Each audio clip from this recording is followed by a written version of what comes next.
Welcome to Act 2 You're On. Join us weekly at our studio roundtable as Rhonda, Kate, and Linda invite spectacular guests to weigh in on staying sexy, vibrant, and healthy.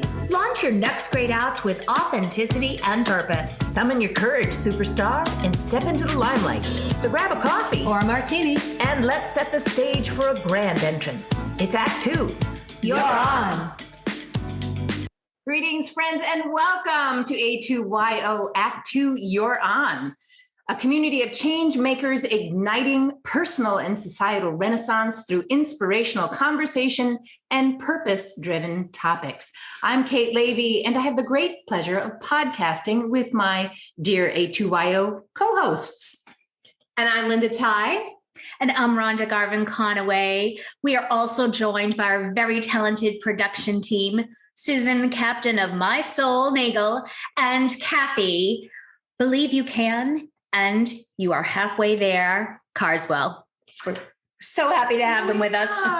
Today is a particularly great day in the A2YO studio because we have an extraordinarily gifted writer, teacher, human superhero role model, Erin Dionne. Erin describes herself as a book lover, a Star Wars nerd, and a writer. My tribeswoman. Erin Dionne writes novels for tweens, picture books for kids, and nonfiction. Her latest novel for tweens is Secrets of a Fangirl, published by Scholastic in 2019. She's written 6 other books for young readers, and her most recent picture book is Balletball, published by Charles Bridge in 2020. Bad Choices Make Good Stories marks her first nonfiction collection, and that's hot off the press, which is just amazing productivity, which makes me want to hear more about her process. When not writing, Erin is teaching at Montserrat College of Art in Beverly, Mass. You can get her books wherever books are sold. So it is my pleasure to introduce one of the most inspiring and encouraging people I know, and at the same time, one of the most down-to-earth. Welcome, Erin Dionne. Welcome. Hi, everybody. Thank you so much for having me. Thank you for being here. Thank you so much. I've been gushing to these two, so they're already big fans. Definitely. Yes, absolutely. We're in. Yes. I love that. Thank you. So maybe we just dive right in. 7 books for tweens, a children's picture book, and now a new nonfiction book that is a collection of essays about craft called Bad Choices Make Good Stories, Conversations About Writing. So how did you bring this book to life? Well, that's a great question. So I have been teaching writing for over 20 years. I'm a college professor. And before that, I taught writing at community programs in the Boston area. So I was at Brookline Center for Adult Education and other programs locally. And I also present at conferences, both regionally and nationally, and talk about writing.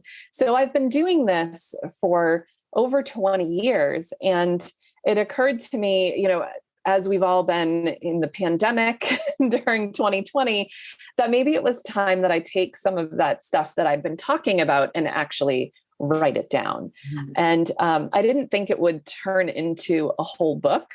But I started making a list of some of the topics that I'd covered in different classes, and I started writing. And next thing I knew, I had about 36 little essays that I thought, this is something I can work with.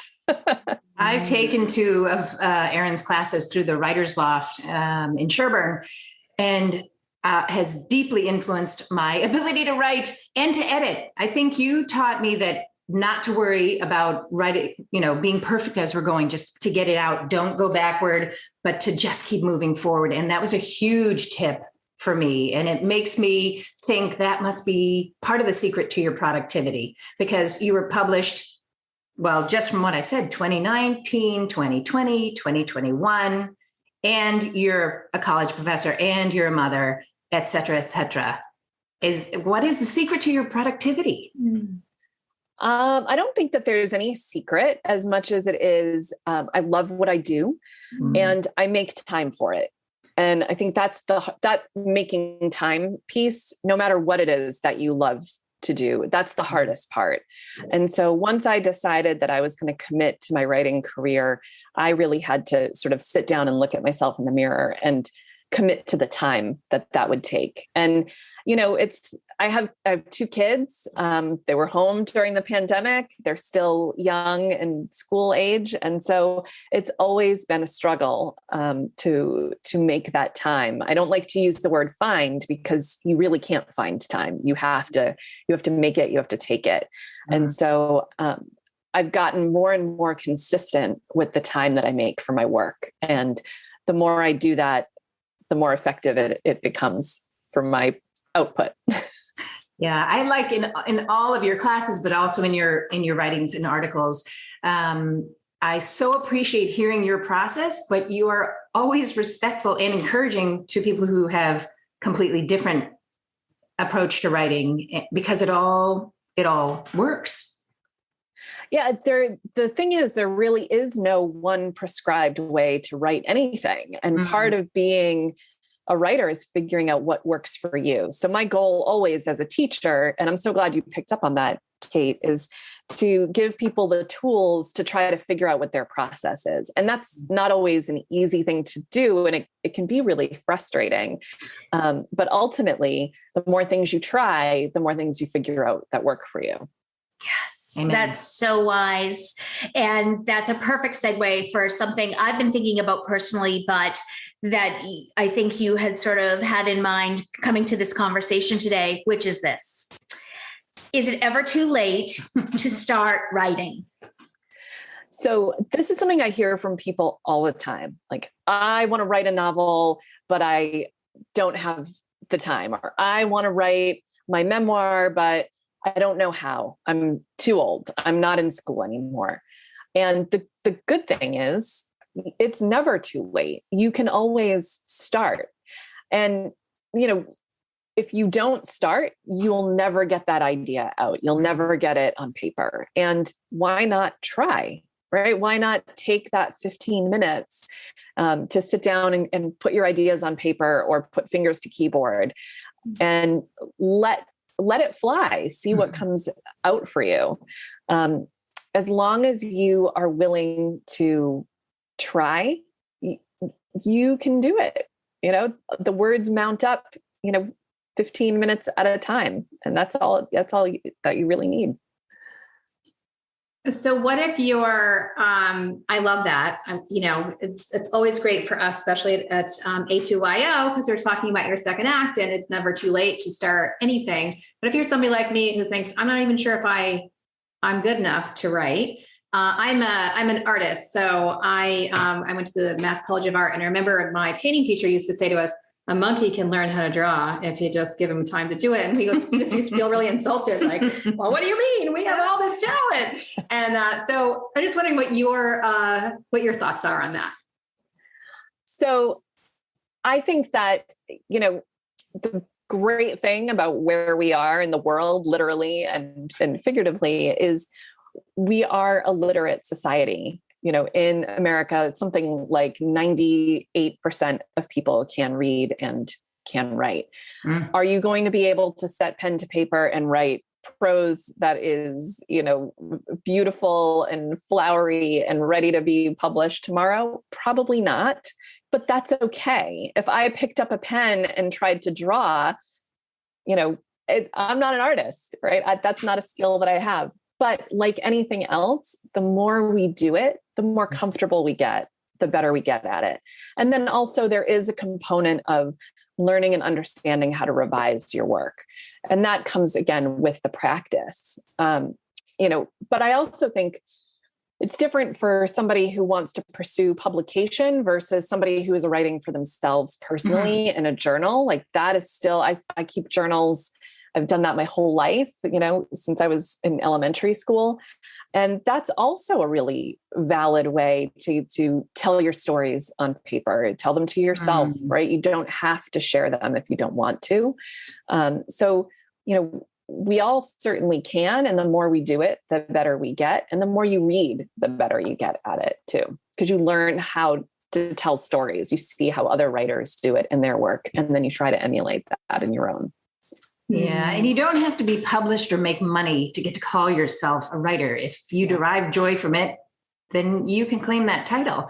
Absolutely. And I do think really, I go back to this all the time. If Erin Dionne, who is so accomplished, can tell you she's a better editor than she is a writer, which I do not think is true, but I think you're honoring that revision is so important because it is important to just get it out on the page. And who cares about spelling? If you can't come up with a perfect word, circle it and keep going. And revision is a wonderful tool, but just getting it out onto the sheet and not being encumbered by perfection or even spending a second, maybe if we can tell our listeners, encourage them, don't even think for a second, should I write a book? If you have an impulse, go for it.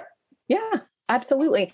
The analogy that I like to use is making dinner in terms of writing. When you start to make dinner, right, you take the ingredients that you're going to need out of the cabinet, out of the fridge, put them on the counter, and then you start working, and maybe you grab a little bit more as you go. Writing a first draft of anything is like taking the ingredients out of the counter. If I put everything that I need for my spaghetti dinner on the counter, that's not my dinner, right? That's where I start. And that's what a first draft is. I've just gotten the ingredients out of the cabinets onto the counter. And now I'm going to work with them to get that delicious final product made. And that's the revision part. So just gathering your ideas, putting them down, even if they're messy, they're not in the right order, that's all okay, because then you can work with them and you can move forward from there. That being said, I do also know that there are plenty of writers who, have to get things to a certain place before they move forward. And that's okay if that's your process. But where that becomes a problem is if you constantly iterate on the same 5 pages over and over again until they're right before you move forward. They're never going to be right. Right. At some point you have to move along a little bit. So I can't wait to get Bad Choices Make Good Stories. But this is when you take a course with Erin, this is what you get. You get this really practical and encouraging advice. And I find I write. I have like notebooks full, just trying to capture every like brilliant thing, because you have such a lovely balance of it's inspirational, it's practical, and it's encouraging. And how often do you get an artist who's got those 3, I don't know, adjectives to describe them? So kind. Thank you. And I love Balletball. I love the idea, as you can imagine from the title, it's about this little girl who loves ballet, but her mom's signed her up for baseball. And so I've always loved that kid who's the one picking the daisies or they're doing pirouettes. I love that. And what I think is so important about that message is to try baseball, even if you love pirouettes the most. It just was so encouraging of that, like kind of little life experience, which we've all kind of experienced or seen. I know that you were recommended by librarians everywhere. For some reason, librarians love you, but I'm wondering if you've ever received feedback that your books for tweens and children's books are equally appealing to their parents as they are to their children, or if that's just me. If I have an immature family, I don't know. There's something really fantastic about the way I'm thinking of Hamlet. Oh gosh, I've forgotten the whole title. Total Tragedy of a Girl Named Hamlet. Oh, it's such a fantastic. But you read that as an adult to your child, and then you go into your room and you're like, I can't wait till tomorrow night. I'm going to read ahead. It's a high level skill to appeal to all ages. Have you heard that before? That it's really lovely to hear that. I like to think that, the fact that my books are marketed to kids and about kids, just as an indicator that they appeal to all the universal themes that we've all experienced in our lives. Right. And it's just an indicator, that, that reading level is just an indicator for, us to sort of hang our hat on in terms of marketing and in terms of talking about story. But I try to write books that are authentic, that have universal messages that we can all relate to, universal emotions that we've all experienced at any age, right? We can all relate to being left out. We can all relate to, kind of struggling to achieve a dream. And so if adults read them and enjoy them, then that makes me super happy, as well as when I get notes from kids. So I get a lot of notes from teachers who have read the books and pass them on to students. And that makes me super happy as well. So, adults, parents, book groups, it's great always to hear from a reader. So you went to Boston College and then you went down the road to Emerson to get your master's in creative writing? Yes. And I read someplace that you said in college you wrote lots of boring short stories about boring adults. Yes. Until you discovered, I think I'm meant to write about kids. So was it just like a moment in time, or how did you discover you were a tween writer? I never thought that I was going to write for kids at all. I wanted to write serious adult literary fiction. And like you said, I was terrible at it. I wrote these terrible stories about adult. And I find adult problems kind of boring. And when I was writing those stories about adults and their boring problems, I was still in college and I didn't really have a handle on adulthood myself. So of course, like the stories had no authenticity behind them, but I was trying. And then when I went to graduate school, there was literally an error in my schedule and I couldn't take the class that I needed. So I ended up in this writing for children class. And I was a avid reader as a kid, like read under the covers with the flashlight and, the whole 9 yards, and loved still, through college, had my childhood favorite books with me. And so I wasn't sad about my little snafu, but I had never written for kids before.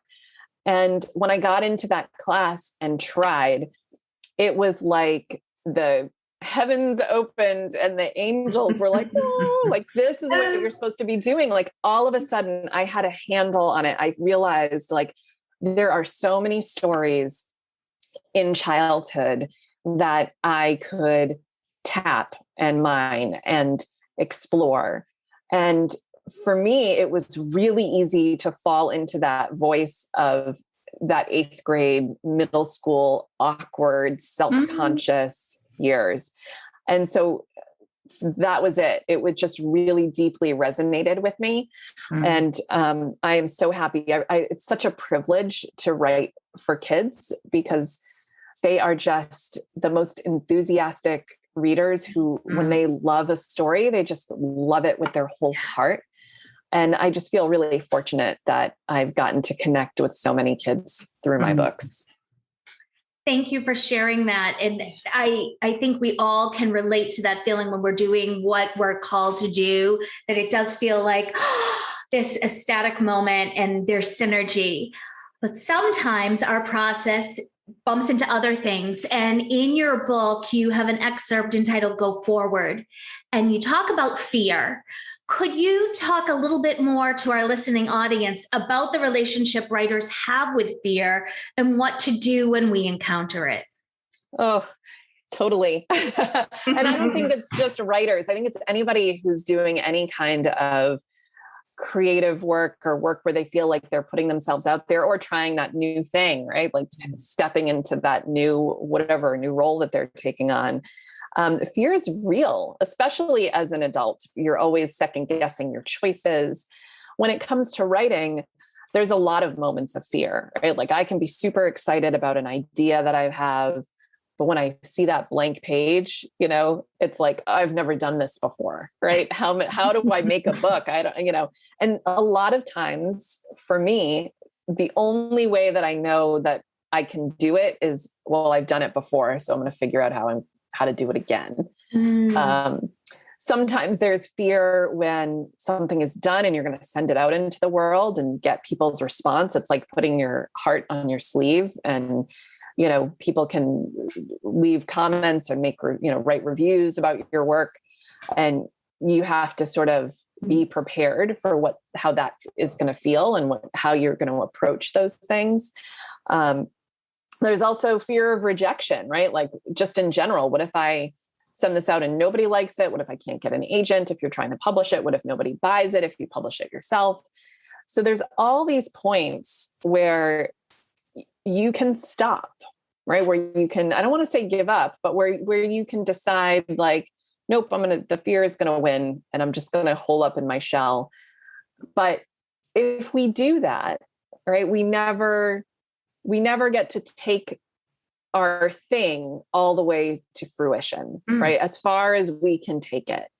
And it might mean that you need to slow down a little bit to confront that fear. I like to say, it can come along for the ride, but, it's got to sit in the back seat. Elizabeth Gilbert showed me that analogy and I just love that. Like, I'm just going to acknowledge that fear is part of this process and I'm going to try to just bust through it. Because I can't let that win. I'd never do anything.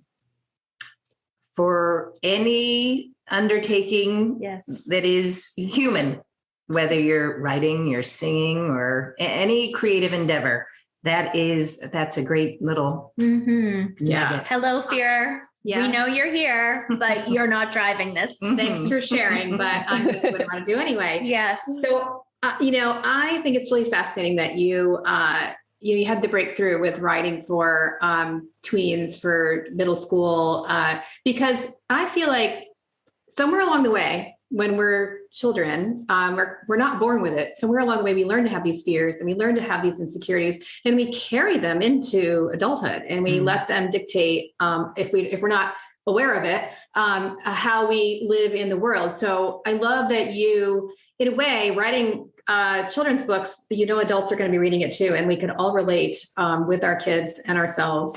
So I think it's really brilliant, and your work is amazing. And we didn't know if you would want to read a little excerpt from one of your books for our audience, if there's something that you would share with us. Yeah, absolutely. I have, I've got a copy of Bad Choices here. I'm jealous. Mine's coming. Mine's coming in the mail. Yay. Thank you. I picked out a little section for us. The book is divided up into categories or sections rather. The first part is about drafting and like, how do you actually write? And the second part's about revision. Then there's a bit about community, because I feel like community is so important as a creative person. There's a section on publishing and like what actually happens if you decide to go a traditional publishing route. What is that process like? And then there's a section called life stuff, which is how do you actually do the thing that you want to do? And so I'm going to read from that section. It's a little piece called 15 Minutes Could Save You. Oh, I love that. That gecko on the car insurance commercial extols how much money he can save you in 15 minutes or less. Well, I know nothing about car insurance or small reptiles. I do know what 15 minutes can do for you. 15 minutes can make you a writer. 15 minutes can help you finish that book. 15 minutes can be the difference between achieving your dream or not. That's all. 15 minutes. I may not sit down and write every day, but I can just about always find 15 minutes to grab a pen and my notebook. Here's what I may do with that time. Free write about my project, assessing where I am and what the story needs. Free write about how busy I am and how I'm struggling to find the time I need. Make a list of what comes next in my book. Draw my main character, poorly and awkwardly. Sketch the book's setting, poorly, awkwardly. Make a web of plot elements and how they connect to character. Write a letter from my character to me so they can tell me what I need to hear. Work on a plot problem or a character's needs.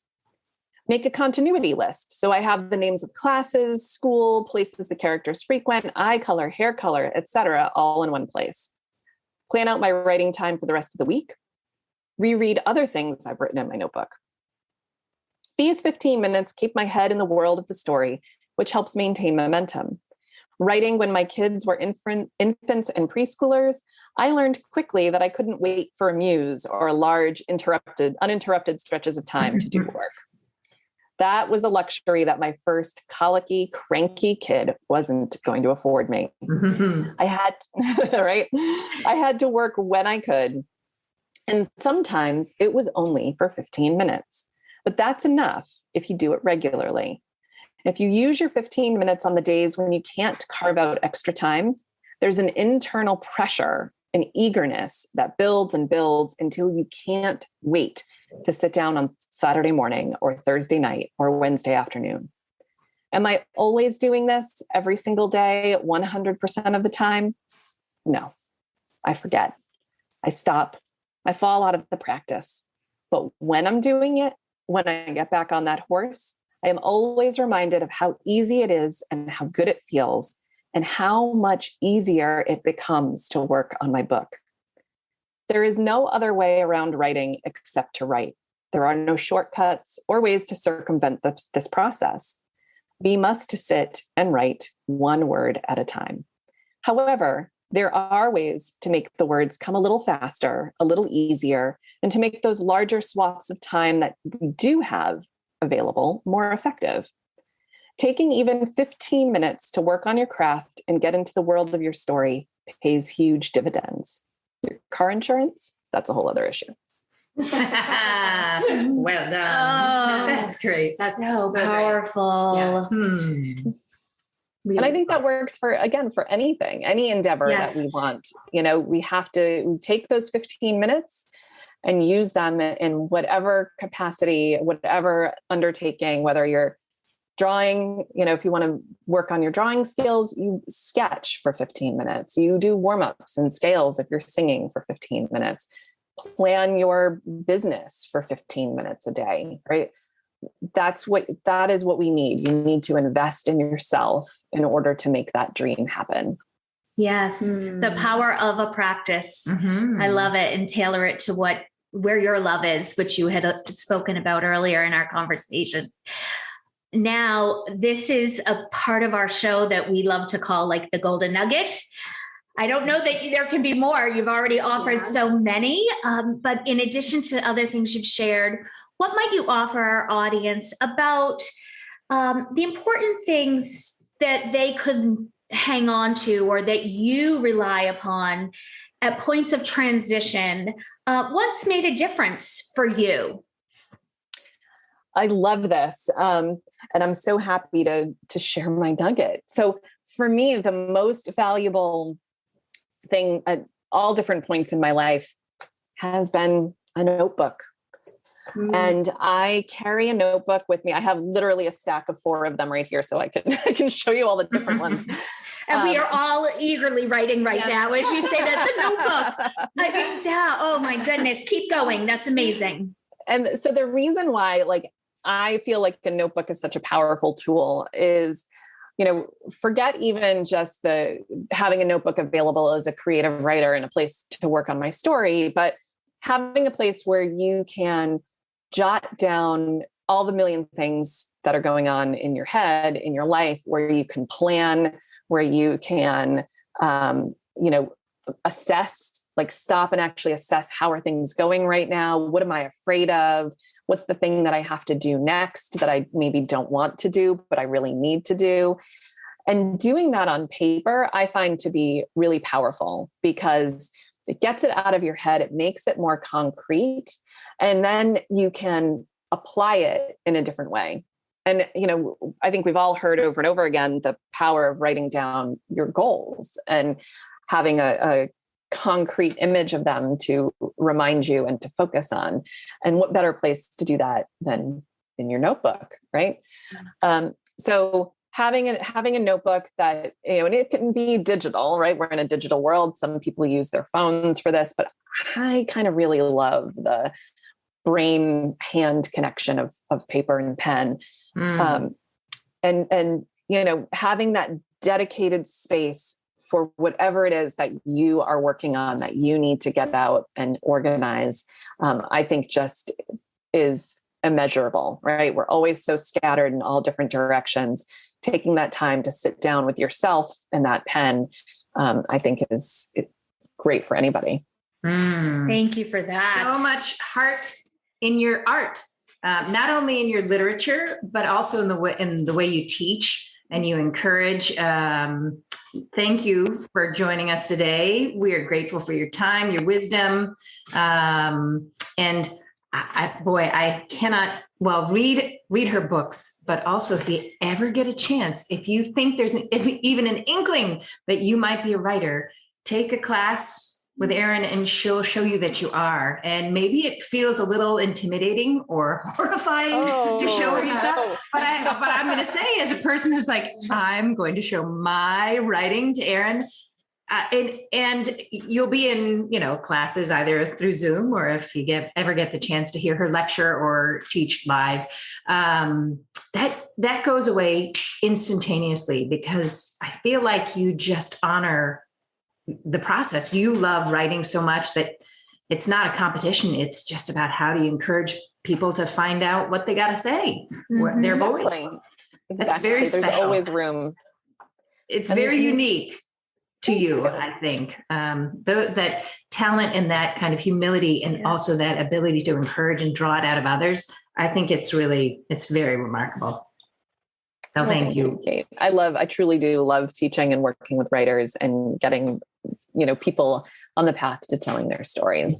So I do teach a lot at the Writers Loft in Sherborne, Massachusetts. So you can check out the Loft website and see what classes are coming up.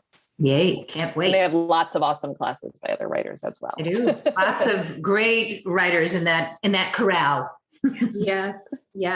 And, speaking of where to find you, just make sure for our viewers and listeners that you can learn more about this remarkable woman at erindionne.com, which is ERINDIONNE. So 2 N's, and you can find her books quite literally anywhere books are sold. So she has a particular love for the indie bookstore.